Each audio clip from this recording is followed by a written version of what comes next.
The reason why so many people fail the real estate exam is because they completely misunderstood how the exam works. And if you understand how it works, you can make passing 1,000% easier, which is what I want to help you do in this video. My name is Rico, and for the last 12 years, I've helped thousands of people pass the real estate exam and become active real estate agents. So if you want more videos like this, hit the subscribe button below. The biggest mistake people make when studying for the real estate exam is trying to memorize everything. Are you kidding me?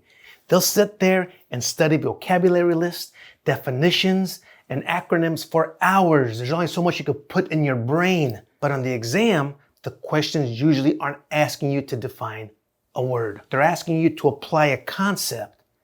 That's crucial, understanding the concepts. For example, instead of asking, what is agency? The exam might give you a scenario like this. An agent is representing a buyer in a transaction, but the seller asks them for advice about pricing.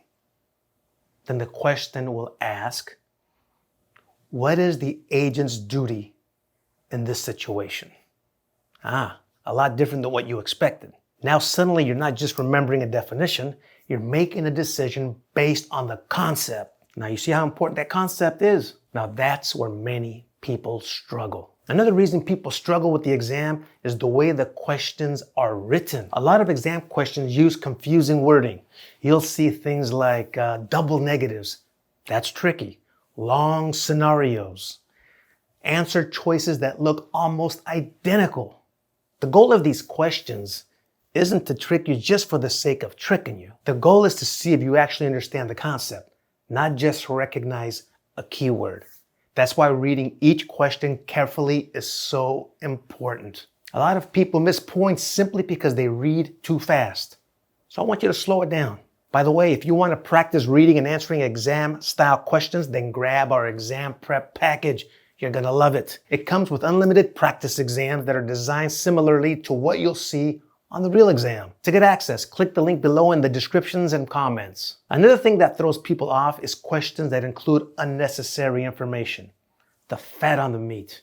The exam might give you a long scenario with several details, but only one or two pieces of information actually matter. For example, the question might describe the property type, the purchase price, the buyer's financing, the location, the timeline. But the real question might only relate to one specific rule or concept. Part of the exam is testing whether you can identify what information matters and what doesn't. Math is another section that makes people nervous. But here's the truth. The math on the real estate exam is usually basic arithmetic. I'll say it again, basic arithmetic. You're not going in there doing calculus or advanced algebra. Most of the math involves things like commission calculations, prorations, property measurements, simple conversions. For example, knowing something like 1 acre equals 43,560 square feet. You know that. It's a given. Or being able to calculate a commission split. Think about that. Nice and simple. The challenge isn't that the math is difficult.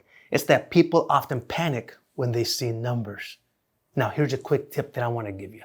Real quick. Unless the answer is super clear to you, I recommend skipping math questions when and if you come across them.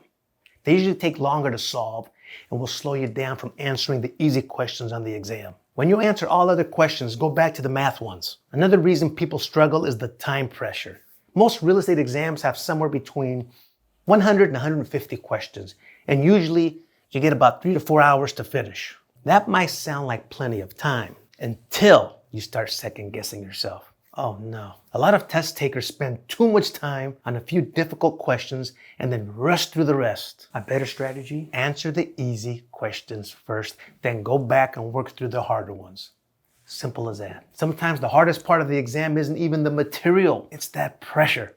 Everyone in the testing center wants to pass. You've spent time studying, maybe taking classes, and you don't want to fail. That pressure can cause people to do the following: to rush, to overthink questions, to second guess correct answers. That's why having a clear study plan and test taking strategy can make such a huge difference. Another thing that catches people off guard is that the real estate exam usually includes two types of content. First, you have the national real estate topics, which include topics like property ownership, contracts, agency, financing, disclosures. But then you have state-specific laws and regulations.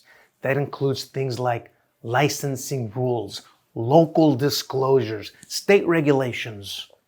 Both sections are important and both require preparation. If you love US Realty Training and you watch this channel, please do me a huge favor. Become part of the 28% of the viewers on this channel that have hit that subscribe button.